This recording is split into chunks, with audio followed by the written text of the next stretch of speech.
Hello guys, welcome back to my channel, and in today's video we will discuss class 9th sample paper or practice paper for term 1 examination of English subject. Okay, there is a journal instruction for the paper. You can read from here yourself. This paper contain 40 marks and time required 90 minutes, मतलब 1.5 घंटा या फिर 1 hour 30 minutes. And in this video we will discuss only session number C, literature part. And जो ये left 2 part है वो मैं next video में share करूँगी. Okay, so we will start session number C. Let's begin. So there is a extract for reading. You can read yourself of chapter number A Truly Beautiful Mind. Okay, let's see 31 question. Select the most appropriate option for 1 and 2. इन दोनों line के लिए हमें select करना है कि कौन सा option correct होगा. मलीवा मैरिक जो थी वो यूनिवर्सिटी ऑफ ज्यूरिच नहीं जाना चाहती थी. गलत बात है, वो जाना चाहती थी. ठीक है, it was the only university which give degree to women. Okay, हाँ जी, ये अकेली यूनिवर्सिटी थी जो वुमेन्स को डिग्री देती थी. एकदम करेक्ट है. सो अपना करेक्ट ऑप्शन कौन सा होगा? Second. First is false but second is true. Now 32. Where did not Einstein decide to study after finishing school? कहाँ पे उसने डिसाइड नहीं किया था? डिडंट लिखा हुआ है. ओके, आइंस्टाइन ने कहाँ पे डिसाइड नहीं किया था अपने स्कूल फिनिश करने के बाद? कहाँ पे वो नहीं पढ़ना चाहता था? वो सिर्फ एक ही जगह पढ़ना चाहता था जो था ज्यूरिच, बाकी तीनों जगह नहीं.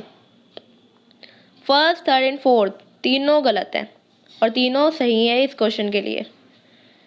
मतलब first, third and fourth, option number C. Why did Mileva Maric come to at university at Zurich? क्यों आई थी Mileva Maric university at Zurich में? क्योंकि वो जो यूनिवर्सिटी ऑफ ज्यूरिच था वो डिग्री देता था वुमेन को, इसलिए वो आई थी. ओके, ये तीनों गलत हैं.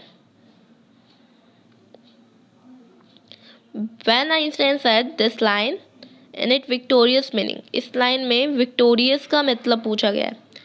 डायरेक्ट पूछ लेते यार, विक्टोरियस मतलब हम ऐसे ही बता देते. विक्टोरियस मतलब होता है ट्रिम्फेंट. ओके, याद रहेगा. Now next question. When did Einstein secure a job? कब करा था उसने? Into 1902. Okay, now there is a one more extract of the chapter Happy Prince. The Happy Prince. Okay, now we will see question. You can read this line. And who is the speaker of the above mentioned dialogue? बताओ कौन है इसको बोलने वाला? ढूंढना पड़ेगा. Okay, आप ऊपर से ढूंढ सकते हो या फिर चैप्टर में से भी अगर आपको पता है तो डायरेक्ट टिक कर दीजिए. Option number D, the loveliest maid of honour of the queen. Where did he hear the sound of dancing? Okay, कहाँ पे सुना था उसने डांसिंग का साउंड? फर्स्ट ही करेक्ट है, इन द पैलेस. याद होगा. Okay, there is a option but एक ही सही था, ऑप्शन फर्स्ट ओनली, मतलब option number B is correct. B for ball. Who has her dress and why? Option number B is correct, the seamstress. Seamstress का मतलब कौन बताएगा? मैं बता देती हूँ. सीमस्ट्रेस का मतलब होता है दर्जी. इन फीमेल, कपड़े सिलने वाली औरत, स्त्री. Where did the beautiful girl come out with her lover? Okay, जो ब्यूटीफुल जो गर्ल थी वो अपने लवर के साथ कहाँ पर आई थी? In verandah, in garden, in balcony, in terrace. कहाँ पे आई थी? बैल्कनी में आई थी ना, balcony. Option number C correct है. Who is not lazy when it come to ordering flower to be embroider on my dress?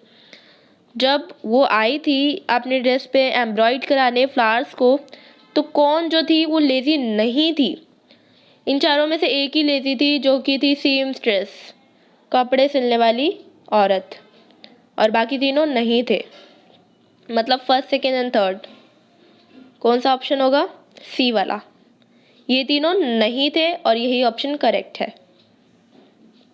Now there is one more extract for reading of chapter Rain on the Roof. Let's see question. Who is the darling dreamer of the poem? कौन था darling dreamer इस poem का? बताइए. Children who miss there mother. बच्चे जो कि अपने mummy को मिस कर रहे थे, वो थे इस चैप्टर के darling dreamer. This is very beautiful story. Not a story, it's a poem and not a big deal also. What tinkle on the shingles? Raindrop. पूरे चैप्टर में ही रेन ड्रॉप्स की बात की गई है, रेन ड्रॉप्स को लेकर ही बात की गई है, रेन ड्रॉप्स के बारे में बात करी गई है. काफ़ी ब्यूटीफुल पोएम है, पढ़ना ज़रूर. What make an echo in the poet mind? Echo मतलब गूंजना, किसी आवाज़ को बार बार क्रिएट होना. पूछा गया है कौन सी जो इको थी जो पोइट के माइंड में बार बार गूंज रही थी, बार बार हो ही जा रही थी. ओके. उसकी पॉवर्टी, उसकी गरीबी, उसकी सक्सेस, या फिर music of पैटरिंग.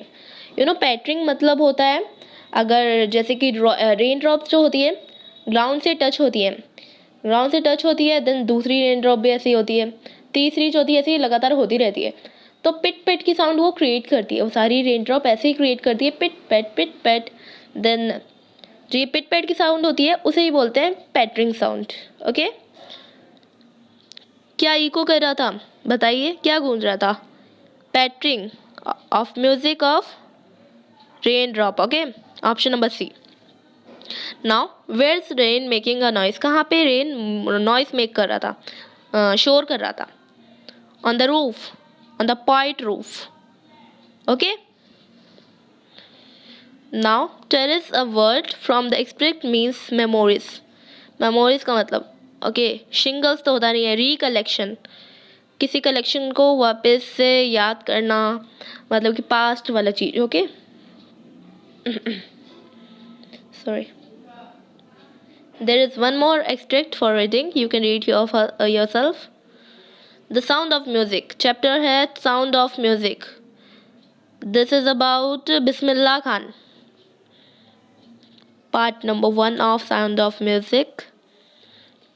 Where was the shehnai traditionally played? कहाँ पे traditionally played करा जाता था शहनाई को?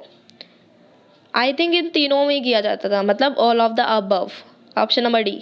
टेम्पल में भी करते थे, वेडिंग सेरेमनी में भी करते थे, और सपीशियस सेरेमनी में भी करते थे. 47. What except of the shehnai begin to be considered a auspicious? Okay.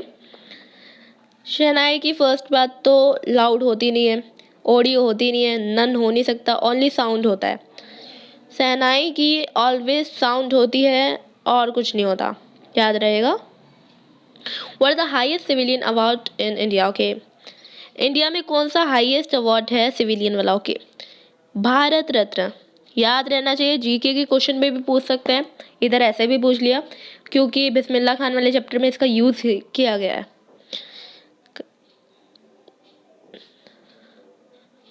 Bharat Ratna award is the highest civilian award in India.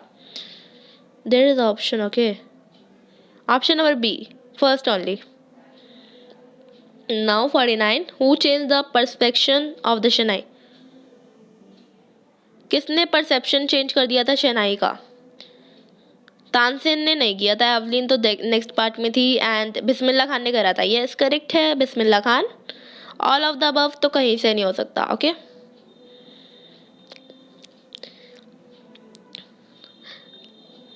In the past, the shehnai was part of the नौबत or a traditional assembles of dash instrument found at royal court. पाई जाती थी royal court में. Past की time की बात करी गई है. शहनाई जो थी वो पार्ट थी नौबत की और ट्रेडिशनल असेंबल की ऑफ डैश इंस्ट्रूमेंट. कितने इंस्ट्रूमेंट लगे थे बताइए? Okay 9 instrument. Option number A. Okay. Very easy PG question. Now attempt the question. Okay. 51. Who did the happy Prince and his second sapphire? जो हैप्पी प्रिंस जो एक statue था उसने अपना जो सेकेंड सफ़ायर था वो किसको भेजा गया था, उस फेलो बर्ड की मदद से। For the poor match girl, जो एक गरीब लड़की थी जो मैच बॉक्स को सेल कर रही थी, बेच रही थी, उसको दिया गया था सफ़ायर किसकी तरफ से, हैप्पी प्रिंस की तरफ से। और किसने दिया था, स्वेलो ने भी दिया था। स्वेलो कौन थी, एक बर्ड थी, याद रहना चाहिए, काफ़ी important. 52. In which standard Abdul was when the new teacher with a conservation mind had come to his class? Okay, I think fifth standard. Fifth standard. Option number B. 53. What type of look did the ticket collector give to the grandfather? Okay, ये है टोटो वाला chapter का। Happy and ट्रम्फेंट, उसका काफी कैसा look था, happy था और ट्रम्फेंट था। In the poem a legend of the Northland, legend of the Northland, why can't people sleep through winter in Northland? Okay, जो वहाँ के पीपल्स थे वो रात को क्यों नहीं सोते थे विंटर में। लीजेंड ऑफ द नॉर्थलैंड वाले पोएम की बात की गई है, ऐसा क्यों नहीं होता था बताओ? क्योंकि वहाँ की जो नाइट होती थी वो काफ़ी लॉन्ग जो होती थी, तो इसलिए वहाँ के जो पीपल्स थे वो रात को नहीं सोते थे, सुबह होके सोते थे। So which option is correct? यहाँ पे तो बी ऑप्शन करेक्ट है, because the night are too long there. Why was Kezia afraid of her father? Afraid मतलब डरना, डरा हुआ, सहमा हुआ। जो केजिया थी वो अपने पापा से क्यों डरती थी? उसके पापा उससे रूडली बात करते थे एंड हमेशा उसके अंदर गलतियाँ निकालते रहते थे। And second option is about she thought that he was a hard and hearted man. उसके पापा बहुत ही कठोर दिल के इंसान थे in Hindi. And C option is about once he beat for tearing his paper. एक बार तो उन्होंने केजिया को मारा भी था फॉर टीयरिंग हिज पेपर, उसने उसके पेपर्स को फाड़ दिया था इसलिए। तीनों ही करेक्ट है। केजिया वाला चैप्टर भी बहुत ही अमेजिंग चैप्टर है, रीड करना। Okay, all of the above. What is Tommy referring to as a waste? Tommy ने किसको रेफर कर दिया था कि ये वेस्ट है? ओल्ड बुक को, पुरानी बुक को। Okay, what did the grandfather tell the narrator about his trip afterward? बाद में ग्रैंडफादर ने नरेटर को किसके बारे में बताया, अपने ट्रिप में किसके बारे में बताया था? द मिस्टीवियस ऑफ टोटो, टोटो की मिस्टीवियस के बारे में। Okay, option number B for ball. What did Saint Peter ask for from the little woman? जो सेंट पीटर थे उसने लिटिल वुमन से किसके लिए पूछा था, क्या मांगा था उससे? A single cake, a single piece of cake. Okay, option number A. लेकिन वो बुढ़िया काफ़ी खड़ूस सी थी, फिर बाद में उसे दंड भी मिला था, है ना। What did the school headmaster say about Einstein? क्या बोलते थे उसके हेडमास्टर आइंस्टाइन के बारे में? उसने बोला था कि he can't be a success at anything, वो किसी चीज़ में भी सक्सेस नहीं पा सकता। बट आज वो ऐसे मुकाम पे था कि वहाँ तक कोई भी नहीं पहुँच सकता था। In the little girl who made you and cry in the house, Kezia's father, Kezia's father उसे रुलाते थे, उसे डराते थे, उसे धमकाते थे, वो काफ़ी सहमी हुई थी, है ना। यही था ना चैप्टर में, केजिया फादर, ऑप्शन नंबर ए। ये चैप्टर पीडीएफ का लास्ट क्वेश्चन था। क्वेश्चंस फिनिश हो गए। चलिए, पेपर ऐसे ही करना है आपको जल्दी जल्दी। And thank you for watching my video.